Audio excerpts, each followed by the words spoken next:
Okay, bring the camera. Good, good. Move in. Closer. Yeah. Okay, focus on his face. Closer. Mr. Duncan, it's time to wake up. I don't feel good. Mr. Duncan? I don't want to go. Oh, come on. Do you know what time it is? Oh, yeah, you're doing that day in the life of Michael Clark Duncan thingy, where you film what I've had to go through every day on the making of Planet of the Apes, right? Coffee? Oh, thank you, man. God, okay. I'm with you. Just give me a minute to see where we should start, okay?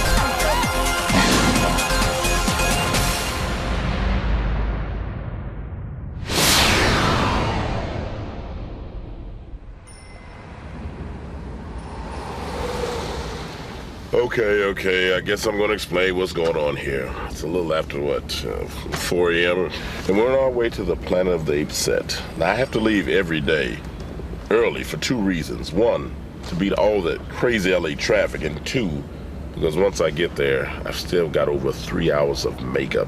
I know it's a long process, but it's all part of creating a whole new look for a whole new world.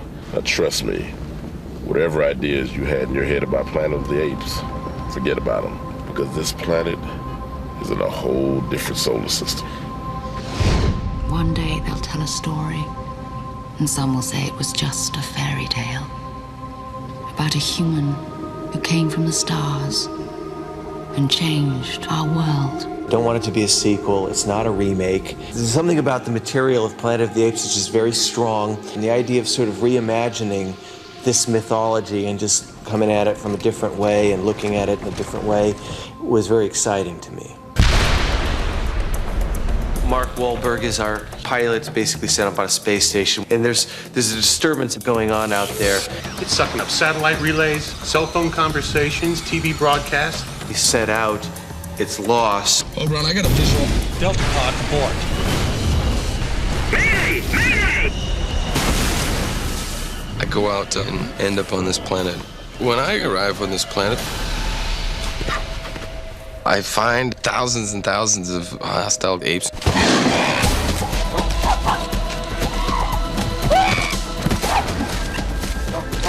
Thade is the general of the army. He's the head of the military, and he finds the humans disgusting. They're to him monsters. He's the villain of the piece, but he definitely represents the sort of the purity of the ape culture on a certain level. This one looked at me. It's disgusting the way we treat humans.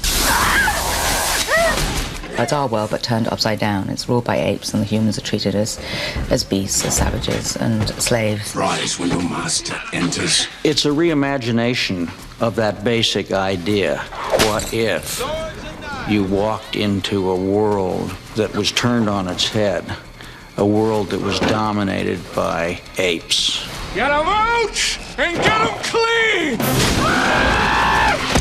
Leo gets captured, and I meet Leo, and in fact save his life, and recognize in him, I think, a similarly sort of rebellious spirit to my own. To see you on the street, they kill you on sight. You stay here, you're already dead. Leo is just such an anomaly to us. He looked the apes in the eye right away, and he is determined and proud and aggressive and strong, and we're in awe of him. Who the hell are they? They all want to see this human who defies the apes. He's an example of what humans can become, which is a sophisticated society, which is something that we want to keep the lid on. Get me the spaceman.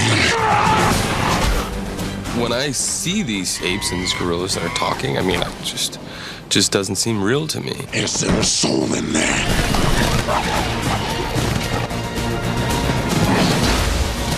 I don't try to change their world. I just want to get out of it. It's just, unfortunately, I don't really have a way. So in order for me to survive, I have to kind of fight their fight.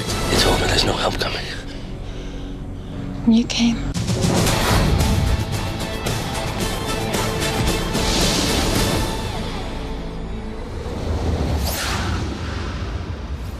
There's an article in here talking about how we're getting ready to wrap up the film.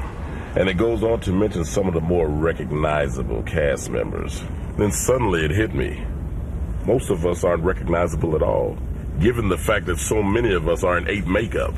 Mr. Duncan, we're here. Thank you.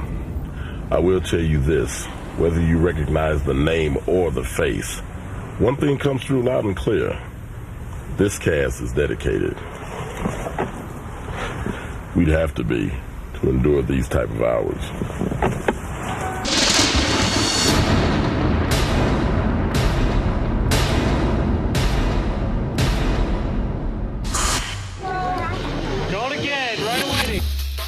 We have a stunning cast. They're all professionals. They're all big stars and have a great body of work behind them. On the human side, we have Mark Wahlberg as Leo, Stella Warren as Dana, Chris Christopherson as Dana's father, Karubi. And on the ape side, we have Tim Roth, Helena Bonham Carter as Ari, Michael Clark Duncan, Paul Giamatti as Limbo, and Kerry Tagawa. We're very excited about all of them. Part of making this movie work is a certain seeing things through the eyes of your lead character. Mark Wahlberg is impressive to me in the movies that he's done, and he has a real gravity to him and a strength and a kind of a clarity that we feel goes really good set against this Planet of the Apes. Where am I? What is this place? I think you really want to feel like here's a human being that you can relate to, that sees the weirdness, sees all of the intensity, and is dealing with it. How the hell did these monkeys get like this? What other way would they be? They'd be begging me for a treat right now. Both Tim and I and the studio were determined to bring real actors, not just put bodies. We wanted their personalities to come through those masks. Like to have a more of a clear-cut villain, I think will be interesting. I mean, to kind of really see that in an ape character will be interesting to me. Tim Roth's a perfect villain. When he did things like Rob Roy in the Reservoir Dogs and Pulp Fiction, he's the bad guy, you know, and he's so good at it. Thade is a scary monster. He finds the humans disgusting. He is for wiping them out. Kill them all. Helena Bonham Carter is another ape. I just feel like she would bring a real strength and sensitivity. She's great. She's really fun. And she's got a great sense of humor, too. I think that's a key thing when you have that makeup on. You got Michael Clark. 300-pound gorilla grabs you and slams you on the ground and starts kicking you. That's getting beaten up. Natar is second in command to Thade, and whatever orders he gives me, I carry them out with a strict vengeance. Paul's gonna steal the show. He really is, because he comes up with one-liners out of nowhere that are so funny. His timing is impeccable. How many times do I have to tell you, wear your gloves when you handle humans? Stella Warren, who's a newcomer, but I suspect that we'll be hearing a lot about her. For the last 10 years, she's been on the Canadian synchronized swimming team. So she's in great physical shape, and she's very intelligent. When I saw the cast, I'm like, oh man, he's in it, so-and-so's doing this. And it was like being a part of this great ensemble that not too many times you have part to be of. All right, so this is where my day begins, surrounded by my talented makeup people, Karen here and Lance. The makeup takes hours every day, but it's this attention to detail that makes director Tim Burton so special and helps create the visual style that truly sets his films apart from all the rest. It's not a remake. It's not a sequel. This is Tim's take on Planet of the Apes. I couldn't think of a more perfect pairing than Planet of the Apes and Tim Burton. It just spells magic. With a Tim being the filmmaker he is, he spins fairy tales. And every film of his has his stamp, and he is a sort of auteur, and that every frame is very much his. Action!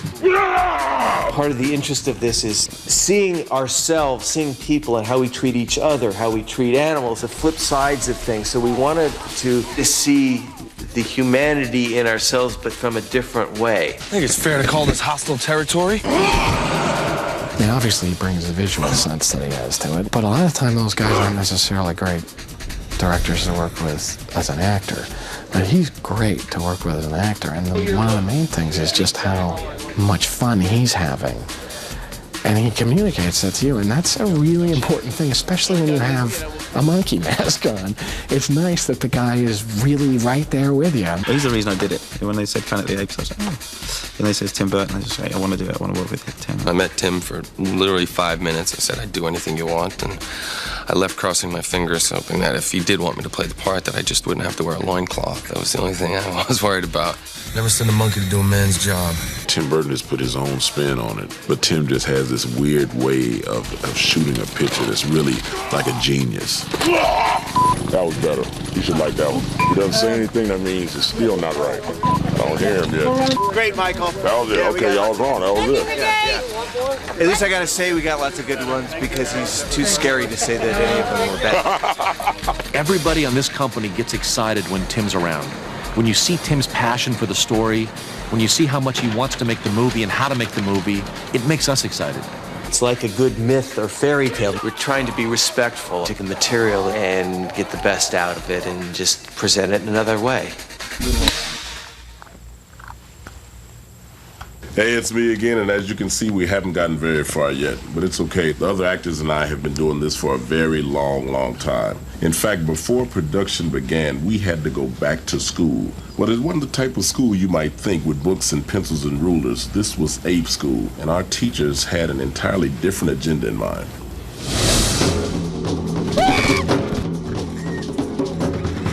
We put together Ape School. The purpose of it was to teach movement. We really want to create kind of a new character to where it's incorporating primate and ape traits with human traits. Our apes are going to move much more realistically, and we did have a school to train all of the actors in the movement.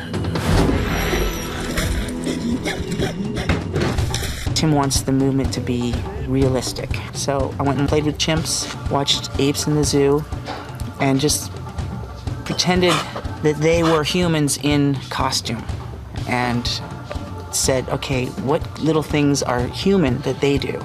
And using all those things that are so similar as a base for the movement.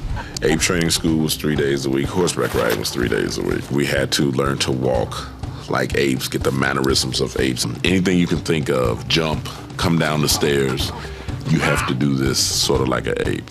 When we first started out, they were all walking like humans. So we had to roll their feet to the outside, so they're actually walking on the outside of their feet, almost bow-legged. Cowboys make great apes because they're bow-legged. It's difficult to teach them how to be an ape because they have to bend their knees out. It's very painful for their knees. We worked with stuntmen, who were guys who kind of specialize in ape movement. We had to do a lot of stuff of learning a kind of basic walk and learning how to use your hands like an ape and pick things up and smell things and ape behavior, sort of grooming yourself. It's better than whether they're a chimp, gorillas, or orangutan. They all carry themselves differently, and each actor had to be taken through the learning process of adjusting to that creature. But they were very specific about the type of ape that they wanted you to be.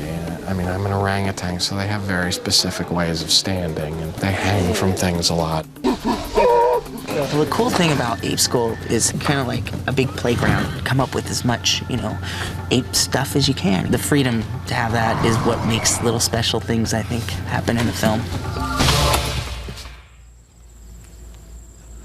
About halfway through production, this makeup routine really got tiring. It was starting to bring out the animal in me. But Tim Burton put it all in perspective. See, there's a lot of incredible action and stunts in this film, which means our stunt doubles not only have to go through this same makeup process, but then they have to go out there and get thrown off horses, tossed through the air, get shot at. And most of that happens on my character's orders.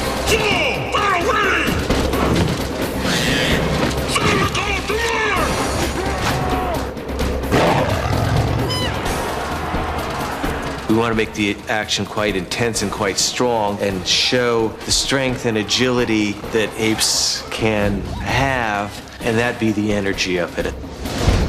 This is a picture that We'll see great action in terms of stunts, apes flying right at you, and wonderful action in terms of the battle sequences. A lot of what we're doing on this picture is very experimental, and I think that will be extended into the action, into the motion. I don't think anyone's ever seen the kind of movement that we're putting into him.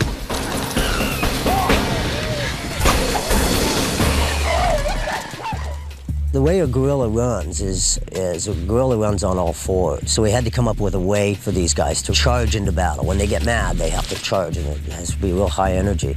So we were working on trying to develop some sort of a system whereas we could sell the power and the speed of an ape, because they can travel much faster than a human can, yet make it look believable.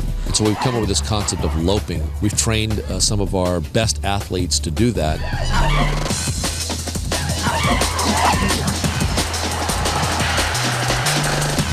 Humans can only run so fast in quadruped, so Charlie has invented this treadmill. You're on this long conveyor belt and being pulled behind a truck, and you start off around 15 miles an hour, and then you start quadrupeding, and it looks like you're going 30, you know? So here we are passing horses, and you're just like, whoa! You feel like you're flying. And, you know, when you're walking on a treadmill in the airport, and, you know, you feel like, wow. You know, you step off, and you know, it's just like that, but even faster.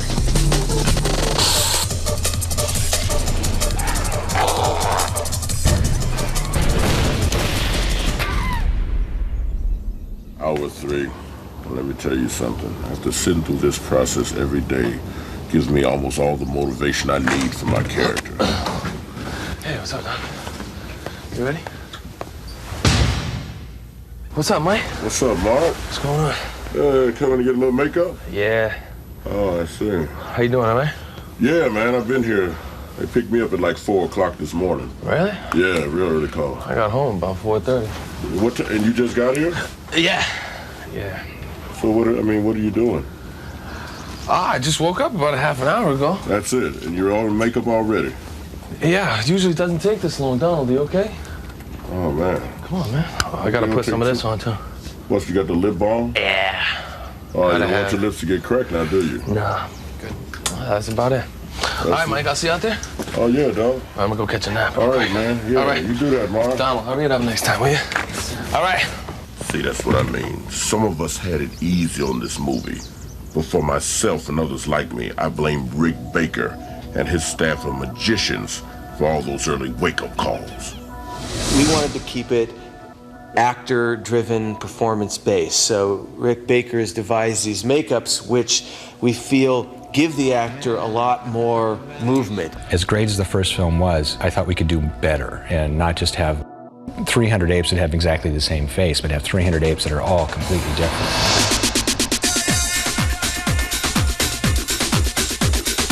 The first film, it was a milestone makeup movie. I thought we need to do it as a makeup movie. How do we do it? Their personalities will come through, and it's not only their voice and their eyes, but their movement, so that you'll absolutely believe that we're dealing with a whole different species here. All my emotions can be done in this mask. It contours to every part of my face, which I thought was brilliant, because if I smile, you can actually tell that I'm smiling through the mask. If I'm frowning like this, you can actually see a scowl up here. And that was brilliant on Rick Baker's part. With mask acting, you have to project through the makeup, and that is an extraordinary challenge. You have to reinvent the expressions, so you kind of spend some time looking in the mirror and working on what your new piece of equipment is doing. It's incredibly way more comfortable than you would think, actually. I mean, I don't find it that bad to wear, and I forget that I'm wearing it a lot.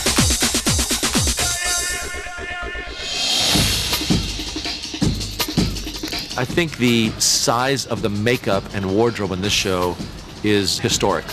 I don't think there's a movie that has done a bigger job than this. It's a major problem in terms of the number of bodies and the man-hours that it takes to do each individual ape. You need an individual makeup artist. It's not just like putting a little powder on. This thing takes 3 or 4 hours to put on.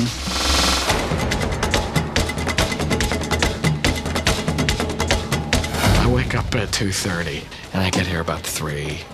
Then you're there. They're long days. I sit up for about the first hour because they have to put my hair up in a ball cap and then they cover my face in glue. Then they put my ears on and then they put my teeth in and then they put the main piece which comes down here. Then you put your chin on and then they paint me. Then they lay my facial hair on. They got strips here and then they put hair individually on and up here, which drives me bonkers straight on my skin. That is just an exercise. It's similar to Chinese water torture. And then they put my beauty makeup on, then my hair, eyebrows, then my wig. And it's about 4.5 hours. It's a jigsaw puzzle. Worse than the applying of it is the taking of it off, which takes about 40 minutes, 45 minutes, and that's 45 minutes too long because you can't just go, it's there to piece, but just take it off very gently. And that's toughest to take. When I look at Rick Baker, I see Merlin the magician. I see the big pointed hat, and he has this long ponytail. It looks really kind of cool, and I see him creating all this. So Rick Baker is the magician. Tim Burton is the mad scientist, and they all just kind of conjure everything up, and it comes together as a beautiful thing. The makeup was so effective that it actually became something quite magical. It's every makeup artist's dream to do Planet of the Apes. It's kind of a childhood dream come true to be able to do this movie.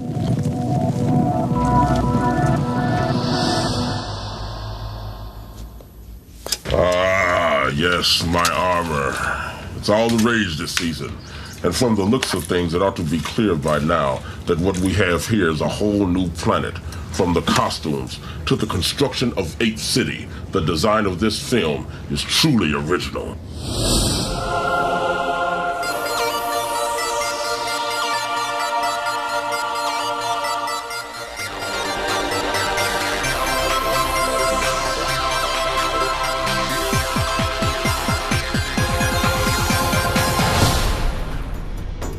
The visual elements of this are so important to the character, and you come in on this world, you want to feel like it's a real world.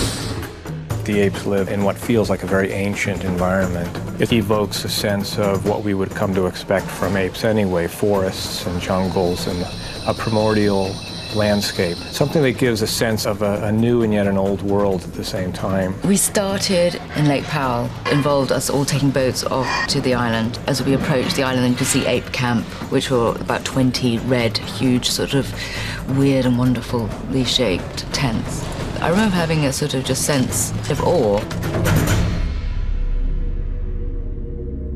We're in the middle of California at a national treasure called Trona Pinnacles. It's a bizarre landscape. It's just odd, alien looking, and it captured Tim's imagination. For me, it's almost overwhelming. It's a unique location. It really does look otherworldly. Trona, that's where we have a big battle scene. In fact, we'll be up there for 3 weeks.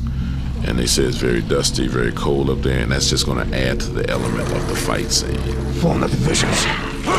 Send in the first wave. Well, we built Ape City over the course of about 4 months. At the high point, we had 100 people working on stage. It's fantastic what they've done with the art department and everybody has done to get this constructed. Yeah, I love Ape City. It's a huge set. It's quite bizarre. It's kind of been like in Las Vegas here, I feel, because you have no sense of time or day, and it's a complete fantasy. It's basically built to the walls and to the ceiling on one of the largest stages in LA. Colleen Atwood is doing our wardrobe costume design, and fantastic looks and colors and detail in the soldiers and the humans. I have about 30 people working on the show that are sculptors, mold makers, painters, stitchers, craftspeople. I think I'll probably have to have a total of around 600 to 700 costumes. I mean, I love Colleen Atwood, and I think she is a real genius. I have I think, kind of hip and trendy costume, which I love because a lot of it, everything's slightly off, all the angles are asymmetric. And you enter a world, the planet of the apes is this, the whole essence of it is our world but turned upside down. So I think she's included it in her design. What I love most about what I do is realizing a vision of a world. I think that's the biggest challenge of a costume designer, to make the magic but still have the people be real. The magnitude of this film, you're constantly being reminded of it because the sets are just astronomical. You just see that so much work involved, so many people involved. Well, it's time for me to go to work now. Mr. Duncan, wait, we're not finished. Get your hands off me, you damn dirty human. Haven't I shown you enough? Do you want more? I'll give you more. But consider this a warning.